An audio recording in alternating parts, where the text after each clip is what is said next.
Bienvenidos a El Mensaje de la Semana, traído a ustedes por Comunión de Vida. Comunión de Vida es la iglesia hispana de Life Fellowship, localizados en Cornelius, Carolina del Norte. Visite nuestro sitio en el internet www.comuniondevida.org para información de nuestros horarios y servicios. El mensaje lo voy a titular Su palabra cambia nuestras vidas. Y ¿verdad? Como subtítulo, el efecto de lo que dice Jesús en mí. Le voy a invitar a que busquen en su Biblia Lucas 19:10, Lucas 5:23 y Juan 7:17, porque le voy a presentar tres situaciones que ocurrieron dentro del ministerio de Jesús que nos dan referencias de que cuando escuchamos la palabra de Jesús debe de haber un cambio en nosotros. Algo tiene que pasar en la vida de nosotros cuando nosotros escuchamos la voz de Jesús. Cuando leemos rapidito en Lucas 5:23, pasó algo allí hermoso. ¿Qué es más fácil decir? ¿Tus pecados se son perdonados? O decir, levántate y anda. ¿Qué había pasado en ese momento? Y un día que él estaba enseñando allí, Jesús, estaban allí sentados algunos fariseos y maestros de la ley que habían venido de todas las aldeas de Galilea y de Judea y de Jerusalén. Y miren, cuando le dice que habían venido de todos sitios, estamos hablando de que los caminos para llegar a Jerusalén, desde Galilea, desde esos otros lugares, eran caminos largos. Nosotros a veces no vamos a la iglesia porque estamos a pie. Sin embargo, esta gente venía a estudiar la palabra de un equivalente a decirle de Carolina del Sur y de Virginia. Estaban 5 días caminando solamente para estudiar la palabra. Y a veces nosotros nos quedamos porque no tenemos un vehículo, ¿verdad? Y a veces nosotros nos quedamos porque nos quedamos a pie o porque no tenemos gasolina. Esta gente caminaban desde Judea y desde otros lugares 5 días solamente para escuchar a Jesús. Dice, y el poder del Señor estaba con él, ¿para qué? Para sanar. Y una de las definiciones de salvar, ¿qué era? Sanar. Y unos hombres trajeron en una camilla a un hombre que estaba paralítico y trataban de meterlo y ponerlo delante de Jesús. No hallando cómo introducirlo debido a la multitud, subieron a la azotea y lo bajaron en camilla a través del techo. Como estaba tan lleno el lugar, porque sabían que Jesús estaba dando clases allí, estaba enseñando la palabra, no podían entrar porque era una camilla y meterse en la multitud era imposible. ¿Qué hicieron ellos? Se treparon y bajaron a su amigo en una camilla para que de momento, ¿sabes qué es eso? Que de momento por un roto por ahí, nosotros tenemos que ir congregados ahora y empieza a bajar. ¿Qué va a pasar? Esto se va a detener y Jesús va a prestar atención. Jesús vio el esfuerzo de aquellos amigos y vio la fe. Porque ellos no se rindieron, no pudieron entrar por la puerta, pero se treparon, hicieron un roto. Y Jesús dijo, wow, esta gente hizo un esfuerzo ¿de qué? De fe. Creían que si Jesús, ¿verdad? Oraba por él, que si Jesús lo tocaba, ese paralítico iba a ser sano. Al ver Jesús, la fe de ellos. Y Jesús consideró eso. Dice, hombre, tus pecados te son perdonados. ¿Ellos fueron allí para que aquel paralítico fuera perdonado de los pecados? No. ¿Ellos fueron para qué? Porque era su amigo. Y ellos amaban a su amigo. Y ellos querían que su amigo caminara como ellos. Entonces, dice, entonces los escribas y los fariseos comenzaron a razonar diciendo, ¿quién es este que habla blasfemia? O sea, ellos eran los únicos que podían, ¿verdad?, hablar en nombre del Señor. ¿Quién puede perdonar pecados si no solo Dios? Conociendo Jesús sus pensamientos, porque él sabía por qué estaban hablando de eso, le respondió, ¿por qué razonan en sus corazones? ¿Qué es más fácil decir? ¿Tus pecados se son perdonados? O decir, levántate. ¿Saben qué? En el mismo momento que él fue sanado y se levantó, en ese mismo momento también fue perdonado. ¿Por qué? Porque él fue a Jesús. Y eso es lo que nosotros tenemos que hacer. Cualquiera que sea la definición de la salvación que nosotros tenemos que ir ¿a dónde? A Jesús. Y si tenemos que romper una puerta para llegar a Jesús, tenemos que llegar a Él. Si tenemos que hacer un roto en el techo, y esto lo digo, ¿verdad?, simbólicamente, para llegar a Él, tenemos que hacer ese esfuerzo. Y por ese esfuerzo, el Señor nos va a premiar. Nos va a premiar con salvación completa, con vida completa. Mire, debemos ir a Jesús. Ellos fueron con fe hacia Jesús y el arrepentimiento, ¿verdad? De la acción de ir a Jesús, una acción de arrepentimiento. Yo no voy a Jesús si no hay arrepentimiento en mí. Ese arrepentimiento nos da perdón. Porque cuando llegamos a Jesús, reconocemos que Él es Jesús, que Él nos puede perdonar. Llegamos en esa actitud de que necesitamos de Él. Y esa actitud se llama una actitud de arrepentimiento. Y el perdón trae el beneficio ¿de qué? De la salvación. ¿La salvación por qué? Por medio de Cristo. De inmediato, nosotros vamos a recibir bendición de parte del Señor. Así que, ¿qué es más fácil decir? ¿Tus pecados te son perdonados? O decir, levántate y anda. Y aquí la última.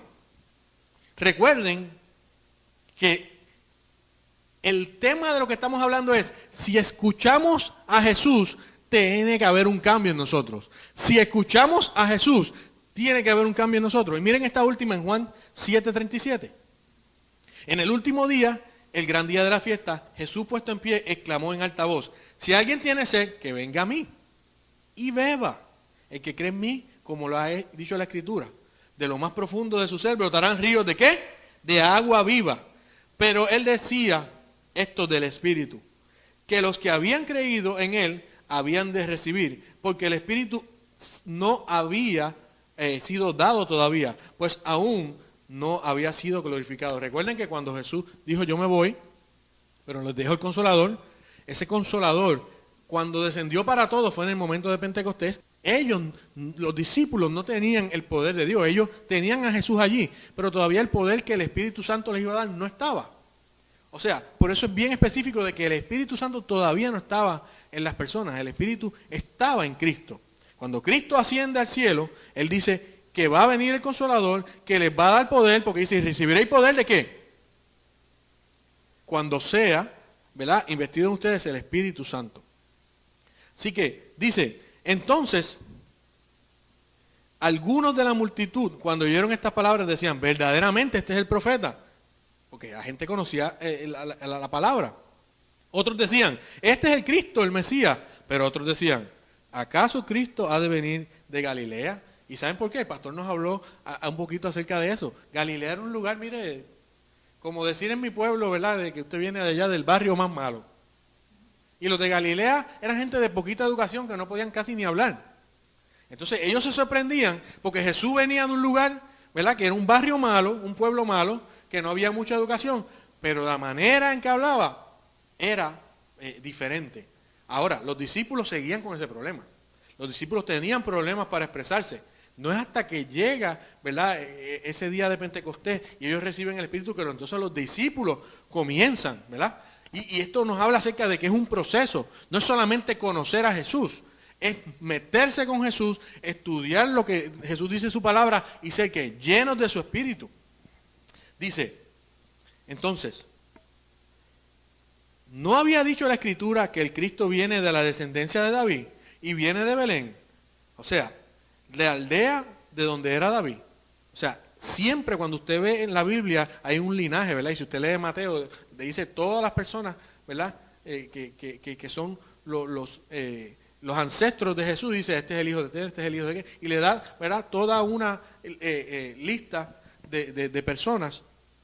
Porque era muy importante en ese tiempo de que si tú estabas parado al frente hablando de alguien, usted tenía que ser el hijo de alguien. Para que lo que usted dijera tuviera validez. Ellos no creían en la validez de lo que Jesús estaba diciendo porque Jesús venía de Galilea. Y porque Jesús supuestamente tenía que descender de David, pero ellos no veían que alguien de Galilea podría ser descendiente de David. Así que surgió una división entre la multitud y por causa de eso, los guardias, ¿verdad?, algunos de ellos querían prender a Jesús, pero nadie le echó mano. O sea, ahí hubo gente que habían enviado, que era como quien dice los encubiertos, los guardias, ¿verdad? Cuando usted envía, usted es coronel del ejército, usted envía a los Navy SEALs para que se metan en un lugar y esos acaben con la situación. Pues ya a Jesús lo estaban buscando, ¿verdad? ¿Para qué? Para atraparlo. Pero miren lo que dice ahí. Entonces los guardias vinieron a los principales sacerdotes y fariseos y estos le dijeron, ¿por qué no lo trajeron? Jesús, para los efectos, allí había dicho que era el Hijo de Dios, que él podía sanar. Eso era en contra, ¿verdad?, de la ley para ellos. Ellos decían que Jesús era un hereje, que Jesús había blasfemado. Ya había causa de ¿qué? De arrestarlo, porque él estaba diciendo que era el Hijo de Dios. Pero ¿qué pasó? Dice que cuando los guardias fueron allá, donde los sacerdotes y los fariseos, que era como quien decía, el que tenía la autoridad allí en ese tiempo, ellos le dicen, ¿por qué ustedes no lo arrestaron si él estaba diciendo esas cosas? Y mire lo que dice ahí al final. Jamás hombre alguno ha hablado como este hombre habla. Estamos hablando de que la élite de los guardias, ¿verdad? Lo que podríamos decir aquí, la FBI, la CIA, que esta gente con quien se sientan nada más son con quienes, con los grandes, que están escuchando maestros de la ley todo el tiempo, que están escuchando gente que son prominentes, le dicen a esos mismos sacerdotes y a esos fariseos, jamás hombre alguno ha hablado como este hombre habla. O sea, Jesús estaba hablando palabra de salvación, estaba diciendo que Él era el Hijo de Dios, que Él podía perdonar pecados.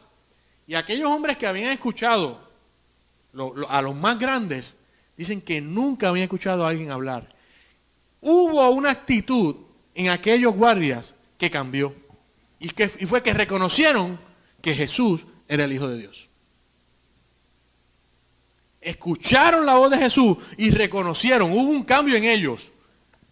Porque la orden era arrestarlo. Y eso pasa en nuestras vidas. A veces tenemos que tomar una decisión y está la decisión correcta y la decisión incorrecta. Y escuchamos la voz del Señor y como quiera tomamos la decisión incorrecta. Pero eso no fue el caso de estos guardias. ¿Qué hicieron estos guardias? No lo arrestaron. No lo arrestaron porque no podían hacerlo. Ellos podían hacerlo, pero no era el tiempo de arrestar a Jesús todavía. Quedaba por hacer otras cosas que ocurrieron. Y la palabra dice que si contáramos todas las cosas que Jesús hizo, no daría el libro. O sea que no era el tiempo todavía para arrestar a Jesús. Y Jesús le hizo ver a aquellos guardias, ¿con qué? Con su palabra, con lo que Él nos da hoy, de que puede haber un cambio en la vida. La actitud de esos guardias, que eran mercenarios, esa gente si los mandaban a matar, mataban gente. Esa gente si los mandaban a liquidar, liquidaban gente.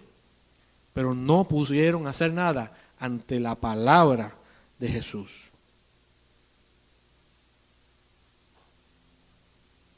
Te he traído estos 3 ejemplos en esta tarde. Y al igual que a ti, a mí me ocurre todos los días. Tengo la oportunidad de tomar la decisión correcta o la decisión incorrecta. Y si yo escucho la voz de Jesús en mi vida, yo quiero conectarme con Jesús y yo quiero ser obediente a la voz de Jesús, las cosas en mi vida tienen que empezar a cambiar. Las cosas que escucho y que le doy, ¿verdad?, primacía, que hago más y me hacen ser menos atento con Jesús, tienen que cambiar en mi vida. Tienen que ser como estos guardias, que se dedicaban a hacer el mal, pero el día que escucharon la voz de Jesús, ¿qué pasó? Comenzaron a hacer ¿qué? El bien, a nivel de desobedecer a su jefe y no hacer lo que su jefe le decía. El enemigo es más nuestro jefe que el mismo Cristo. Y a veces obedecemos más, escuchamos la voz de Dios y no hacemos como hicieron estos guardias. No hacemos como hizo Zaqueo, que estaba allá arriba, y a veces nosotros nos sentimos tan arriba que ni miramos para abajo y Jesús está allá abajo diciendo, baja. Todas las definiciones de salvación las conoces. Pueden que haya más, pero yo te reto a que tú reconozcas que tú necesitas un Salvador. Dios nos ha dado algo tan preciado que a veces no la cuidamos con temor y temblor. Y nuestra salvación debe ser lo más importante. Fue lo más importante para Dios, salvar al mundo. ¿Qué hizo? Que dio a su Hijo Jesús. Así que hoy quiero traerte estos ejemplos para que hagas un análisis en tu vida, para que mires tu corazón y tu mente, qué cosas hacen que mi salvación no sea cuidada. Porque yo estaba perdido y vino Cristo y ¿qué? Me rescató. Él me había, ¿verdad? Visto antes, pero yo estaba perdido. Y les dije un día, hay 3 clases de cristianos. Aquel que creyó, ¿verdad? Y se convirtió. Aquel que sigue al Señor, pero también está aquel que es discípulo. El mensaje de la semana fue traído por Comunión de Vida. Comunión de Vida es la iglesia hispana de Life Fellowship, localizada en la ciudad de Cornelius, Carolina del Norte. Conéctate con nosotros a nuestros canales de Comunión de Vida en YouTube y iTunes, o en las redes sociales en Facebook y en Twitter. También nos puedes visitar a nuestro sitio en la internet www.comuniondevida.org para información de nuestros horarios y servicios. Les esperamos en nuestra siguiente edición de El Mensaje de la Semana.